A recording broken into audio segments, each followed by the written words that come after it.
Hey YouTube, this is Dean making another vid. If you like my content, please consider hitting the like button. Also, please consider subscribing, as it is very much appreciated.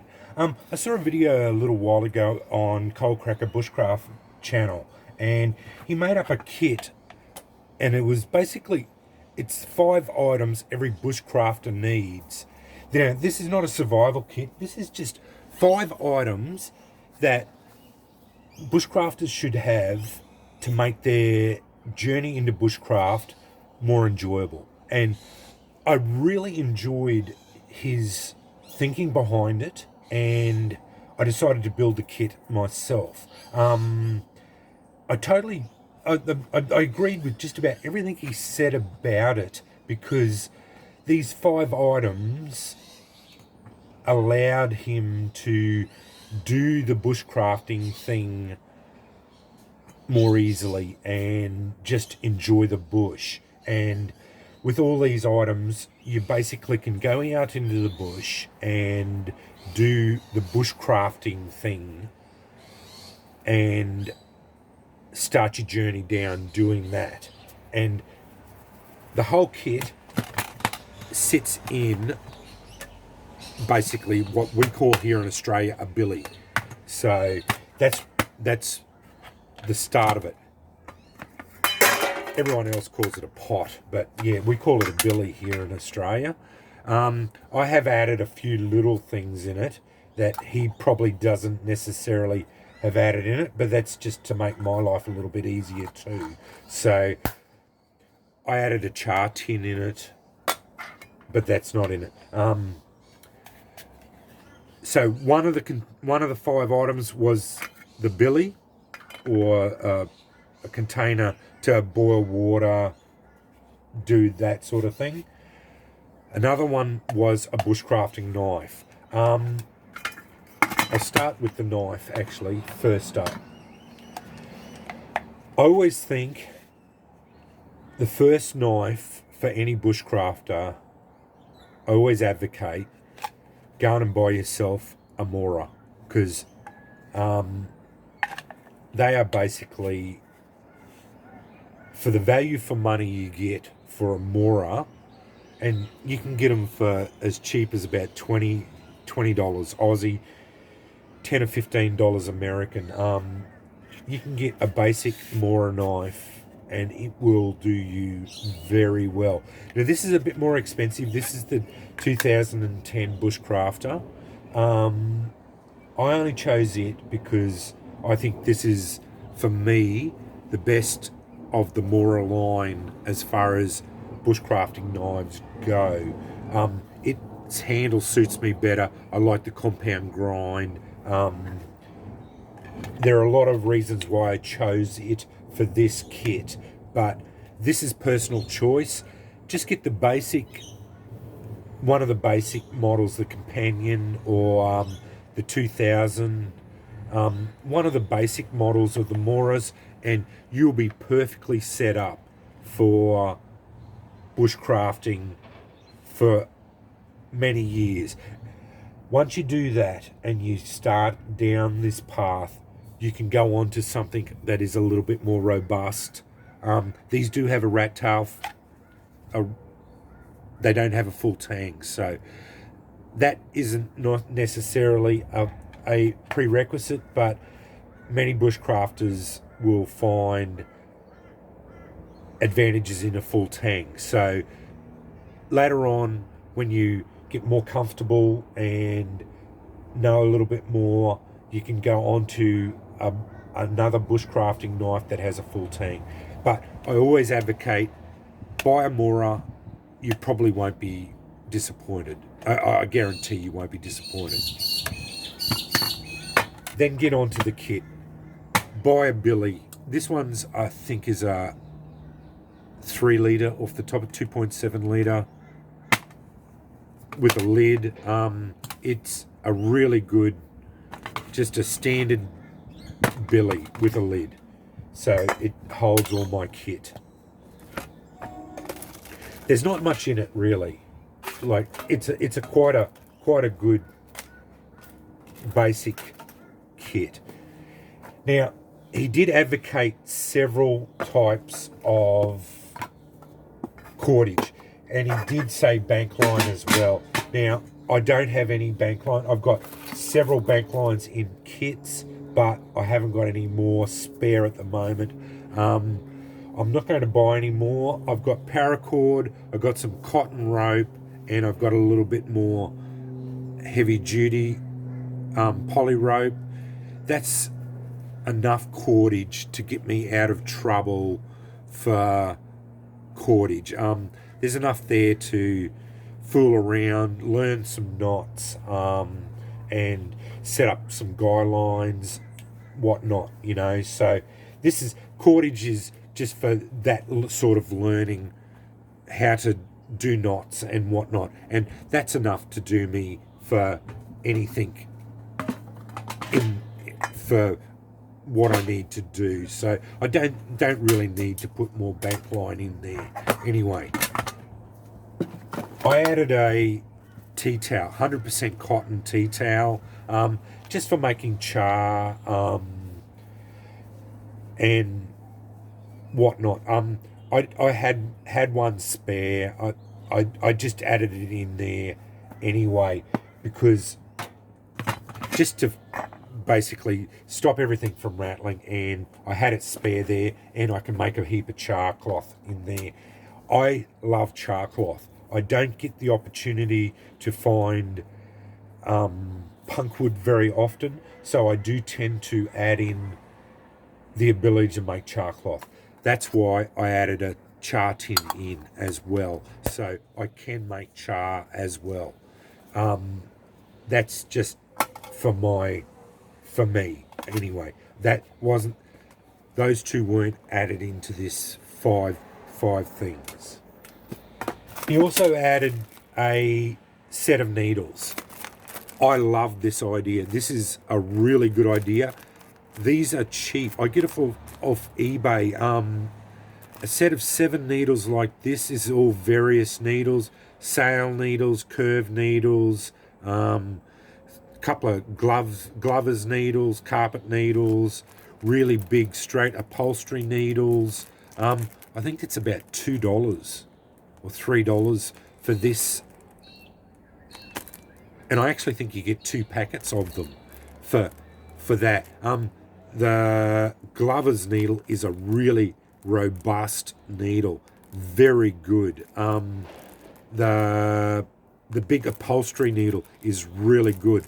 This is for repairs and that and whatnot. I really like the idea of having these. Sail needles, I do like the idea of, I put them in everything. But I've gone over to having this now in every kit. I buy them, I have like 5 or 6 packets of these, and I put them in every kit. You just can't go wrong with having needles, and every bushcrafter should learn how to do simple stitching repairs on anything, on your clothes, leather working, just everything. It's easy to do, and you will find you will use these things continuously once you get into it. And for a $2 or $3 investment for all these needles, and especially once you get into the paracord weaving and leather work, you'll find you'll start using these particularly a lot. So yeah, that's one of the other ones included. The last bit, and one that I am totally advocating, is a Flint and Steel kit.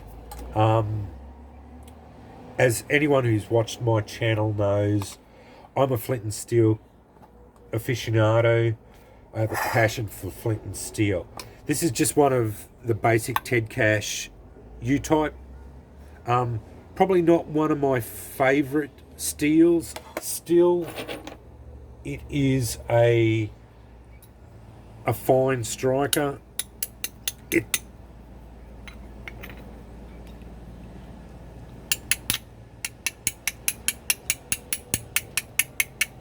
It generates sparks, no dramas. I can't use it in the pinch grip, that's why I don't like it so much, but I can use it. as I've shown, I do get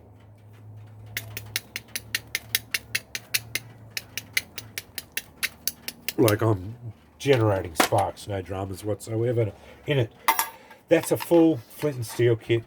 2 pieces of flint, jute cord, lamp wick treated with potassium nitrate, and char cloth.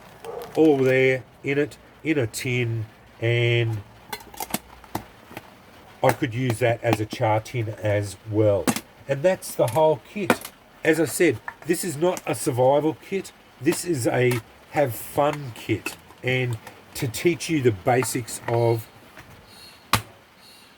bushcraft. So I decided, why not make a kit for myself, and I did. So anyway, I wanted to show you that. I will link the original video for Coal Cracker Bushcraft on this, and he goes more into his thinking about why he did this and why not. I fully encourage you to go over and watch that video and watch it and see the thinking behind it. But I just wanted to show you the kit I made up and whatnot, and a few other little items that I added in, because I didn't. So basically those two were not in it. So the 5 items were the billy, the cordage, the needle set, the Flint and Steel kit, and the knife. So that's the 5 items of this kit, and I fully covered them in it, and then it all fits nicely in there. The knife obviously won't fit in there. You could probably put a folder in there, but I would not advocate having a folding knife in there and relying only on a folding knife as a bushcrafting knife, because the inherent weakness in a folding knife will not be good enough for many tasks for bushcrafting. That's why I always advocate a fixed blade knife. And while the Moras are only light to medium duty, and the rat's tail will last up to some of the heavier duty stuff, you will probably not get, you probably will end up hurting it if you do too many heavy duty tasks with it. They have a reputation for being